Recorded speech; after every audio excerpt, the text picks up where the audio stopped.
नमस्कार। तो बात करेंगे आज 21 जून को पड़ने वाले सूर्य ग्रहण के बारे में। इस महीने में ये दूसरा ग्रहण पड़ने जा रहा है, क्योंकि इससे पहले चंद्र ग्रहण पड़ा था 5 जून को। सूर्य ग्रहण 21 जून को पड़ने वाला आषाढ़ मास की पूर्णिमा तिथि पर पड़ रहा है और इस बार भारत में दिखाई देगा। भारत के अलावा नेपाल में, सऊदी अरब में, इथियोपिया में, चाइना में और अफ्रीका के कुछ हिस्सों में ये ग्रहण दिखाई देने वाला है। हम असर की बात करेंगे, लेकिन उससे पहले आपको बता दूं कि ग्रहण की जब भी बात आती है तो एक कलेक्टिव स्टडी की जाती है। एक पर्टिकुलर किसी देश को, किसी जगह को वो ग्रहण जो है वो रिप्रेजेंट करता है। किसी पर्टिकुलर इंडिविजुअल के ऊपर ग्रहण का असर नहीं होता है। अब बात कर लेते हैं इस ग्रहण का जो टाइमिंग रहेगा वो 21 जून को सुबह 10:20 से ग्रहण की शुरुआत हो जाएगी। मध्य काल जो रहेगा वो 12:17 पर रहेगा और जो इसका समाप्ति काल होगा वो दोपहर में 2:07 पर रहेगा। इससे पहले सूतक यहाँ पर मान्य रहेगा भारत में, क्योंकि भारत में हमारे शास्त्रों के हिसाब से कहा जाता है जहाँ पर ग्रहण दिख रहा है वहाँ सूतक मान्य है। सूतक की टाइमिंग की बात कर लें तो रात को 20 जून को 9:17 से सूतक लग जाएगा। अब क्योंकि ग्रहण जो है मिथुन राशि में पड़ रहा है और साथ ही में मृगशिरा नक्षत्र में पड़ रहा है। मिथुन राशि और मृगशिरा नक्षत्र यानी कि मंगल का नक्षत्र। मंगल रिप्रेजेंट करता है डिफेंस को, मंगल रिप्रेजेंट करता है लैंड को, भूमि को, आर्मी को मंगल रिप्रेजेंट करता है। तो आप देखेंगे, और मंगल की जो स्थिति इस समय पर चल रही है, अगर हम इस समय की कुंडली की बात करें और कन्या लग्न का उदय होगा इस समय पर, तो अगर मैं आपको बात करूं, क्योंकि मंगल जो है वो मीन राशि में रहेगा, सूर्य, बुध, चंद्रमा और राहु के ऊपर इसकी दृष्टि रहेगी।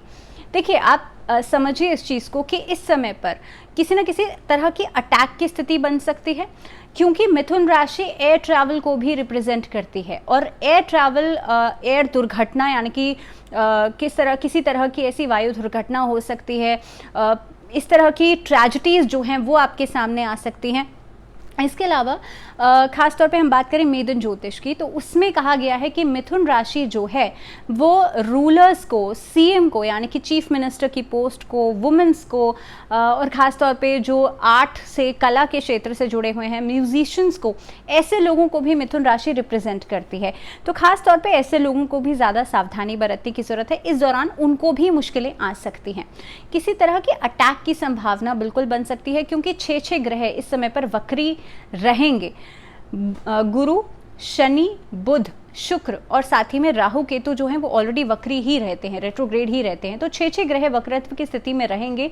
इसके अलावा मंगल की नक्षत्र में ग्रहण पड़ने जा रहा है। तो आप जानते ही हैं कि डिफेंस सिस्टम इस समय पर, डिफेंस को, क्योंकि इस खासतौर पर मंगल का जो नक्षत्र है, मंगल जो है वो रिप्रेजेंट करता है। तो इस समय पर ऐसा हो सकता है कि युद्ध के छिड़ने के चांसेस काफ़ी हद तक बन जाएं, या किसी दो देशों के बीच में इस तरह की अनबन, इस तरह की जो बयानबाजी है वो हो जाए उच्च स्तर पर। क्योंकि सूर्य ग्रहण है, तो सूर्य क्योंकि सत्ता का कारक माना जाता है, इलेक्शंस भी अभी हैं बिहार में, सत्ता का कारक भी माना जाता है। सूर्य खासतौर पे किसी हायर पोस्ट को रिप्रेजेंट करता है, सूर्य सरकारी पद को रिप्रेजेंट करता है, सूर्य सरकार को रिप्रेजेंट करता है। तो आप देखेंगे किसी भी उच्च पद पर किसी नेता की, किसी अभिनेता की मृत्यु की खबरें भी फिर से आ सकती हैं, फिर से कुछ ऐसी विचलित करने वाली घटनाएं बढ़ सकती हैं। देखिए, जब भी आप देखेंगे, क्योंकि राहु के ऊपर भी दृष्टि पड़ रही है मंगल की, और मंगल का ही नक्षत्र है, आप देखेंगे कि 21 जून के बाद, क्योंकि 5 जुलाई को फिर से एक और चंद्र ग्रहण पड़ेगा, तो इस दौरान कोरोना के केसेस भी बढ़ जाएंगे, इस महामारी के, इस पेंडेमिक के केसेस भी बढ़ जाएंगे। मुझे लगता है कि जून से लेकर के जुलाई और अगस्त तक का महीना जो ये रहेगा बहुत वर्स्ट पीरियड रहेगा। बिकॉज देखिए, ग्रहण का असर जो होता है, हम खासतौर पे चंद्र ग्रहण का असर 15 दिन तक देखते हैं। तो 5 जुलाई को फिर से एक चंद्र ग्रहण पड़ेगा, तो उसका असर आप देखेंगे लगभग 20 जुलाई तक, और सूर्य ग्रहण का असर भी लगभग उसी वक्त तक देखा जाएगा। तो कलेक्टिवली अगर हम देखें तो कुछ देशों के बीच में कहासुनी, अनबन या इस तरह की बयानबाजी एक हायर पोस्ट पर, एक उच्च स्तर पर हो सकती है।